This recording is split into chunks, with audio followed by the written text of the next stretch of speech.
September 15, 2008. 6:23 a.m. Lehman Brothers filed for bankruptcy, $639 billion in assets, the largest bankruptcy in American history. By a factor of SIX, the Dow Jones dropped 500 points that day, the biggest fall since September 11, 2001. But this time, the attack came from inside, from the people who were supposed to protect the money, from the smartest guys on Wall Street. The CEO had taken home $529 million over 8 years. When it was over, he kept it all. No jail, no clawbacks. Just a quiet retirement in his Connecticut mansion while the global economy burned. 25,000 employees lost their jobs. Millions lost their homes. The Great Recession had begun, and it all started with one bank that thought it was too big to fail. This is Lehman Brothers. Lehman Brothers wasn't some fly-by-night operation. It was founded in 1844. 164 years old, it survived the Civil War, 2 world wars, the Great Depression, Black Monday, 9/11. This was supposed to be indestructible. Richard Fuld became CEO in 1994. They called him the Gorilla Aggressive. Intimidating. Absolutely certain he was the smartest person in any room. Under his leadership, Lehman's revenues grew 600%, from $2.7 billion to $19 billion. Wall Street loved him. The stock soared. In 2007, Lehman hit $86 a share. Market cap, $60 billion. Fuld was a legend. He turned a spun-off American Express subsidiary into a global powerhouse. But Fuld wasn't satisfied with traditional banking. In 1997, he bought Aurora Loan Services. In 2000, BNC Mortgage, subprime lenders, the companies that gave mortgages to people who couldn't afford them. By 2006, Aurora and BNC were lending almost $50 billion per month. Lehman wasn't a bank anymore. It was a real estate hedge fund disguised as an investment bank. By 2008, Lehman had $680 billion in assets, but only $22.5 billion in actual capital. For every dollar they owned, they had borrowed 30 more. That's called leverage. At Lehman, it was called insanity. And what were those assets? Mortgages. $111 billion in real estate holdings. Commercial properties. Residential developments. Mortgage-backed securities. Lehman had bet everything on one thing: that housing prices would never go down. In 2006, housing prices peaked. Then they started falling. Defaults began. The mortgages Lehman had been packaging and selling, they were worthless. But Lehman kept buying more. March 2008, Stearns collapsed.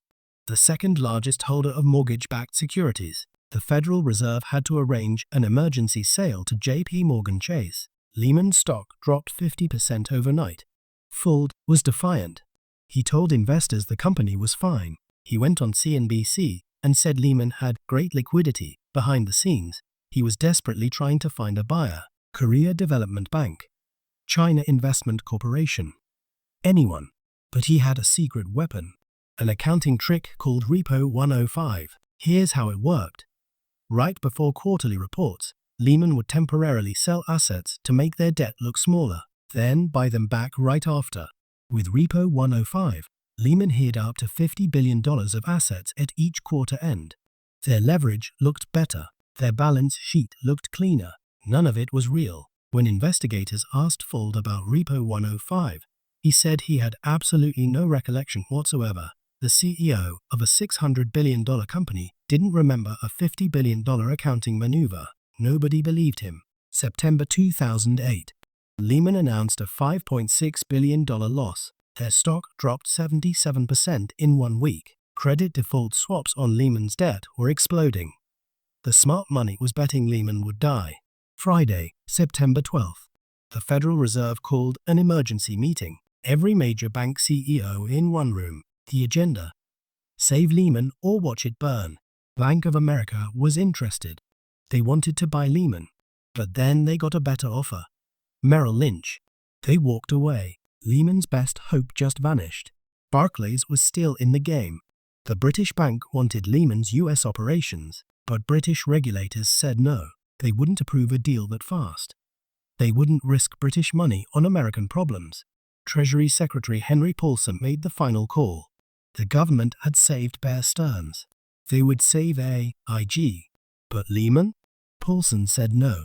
I never once considered a bailout. He was drawing a line. Some say it was about moral hazard. Can't bail out everyone. Some say Paulson just didn't like Fuld. Whatever the reason, the decision was made. Lehman would be the example, the one they let die. Sunday night, September 14th. The board met. There were no options left. No buyers. No bailout. No hope. At 1:45 a.m., Lehman Brothers filed for Chapter 11 bankruptcy. Monday morning, employees arrived to find security guards at the doors. They were told to go home, to pack their things. 25,000 people learned they were unemployed from television news. The stock market opened and immediately collapsed. The Dow fell 500 points. Trading systems couldn't handle the volume. Banks stopped lending to each other. The entire financial system froze. Money market funds started breaking the buck. These were supposed to be safe as cash. Now people were losing money in their safest investments. Panic spread. The next day, the Fed had to bail out AIG for $85 billion. A week later, they needed another $60 billion. Eventually, the total hit $182 billion. AIG was too connected to fail. Lehman wasn't. Within weeks, the government proposed a $700 billion rescue package. TARP, the Troubled Asset Relief Program, taxpayers bailing out the banks that caused the crisis. The banks that were too big to fail. The Great Recession had officially begun. 8.7 million jobs lost. 10 million foreclosures. 40% of American households lost at least a quarter of their wealth. The damage lasted a decade. And Dick Fuld, he testified before Congress.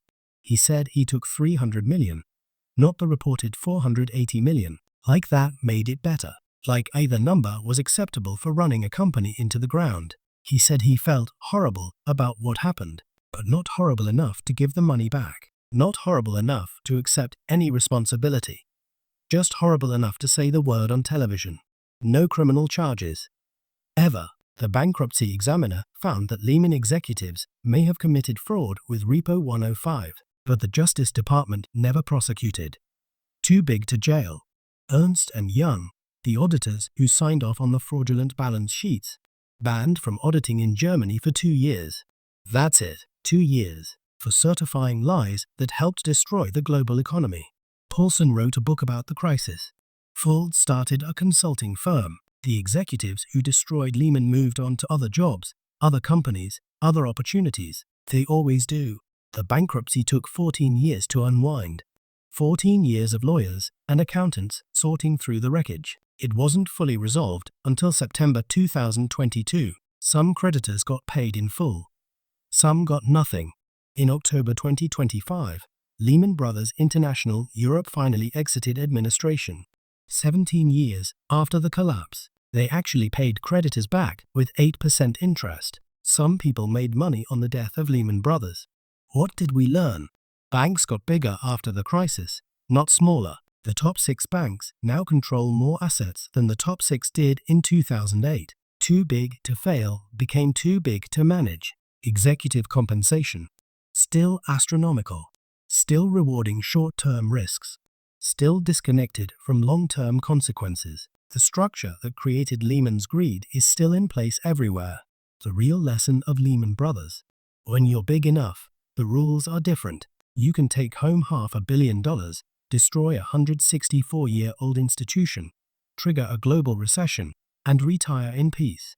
Somewhere right now, there's another bank with too much leverage, another CEO who thinks they're the smartest person in the room, another firm betting everything on one thing going right. And when it goes wrong, we'll pay for it again. $639 billion, 164 years, 25,000 jobs, millions of homes, one CEO's ego. That's the math of Lehman Brothers. The downfall. From Enron to Wirecard to Theranos to Lehman Brothers. Different industries. Different decades. Same pattern. Leverage what you can't afford. Hide what you can't explain. And hope nobody looks too closely. The downfall. Where every empire falls. And we show you exactly how it happens. Subscribe to see the next collapse. because there's always a next one. The downfall. Subscribe now.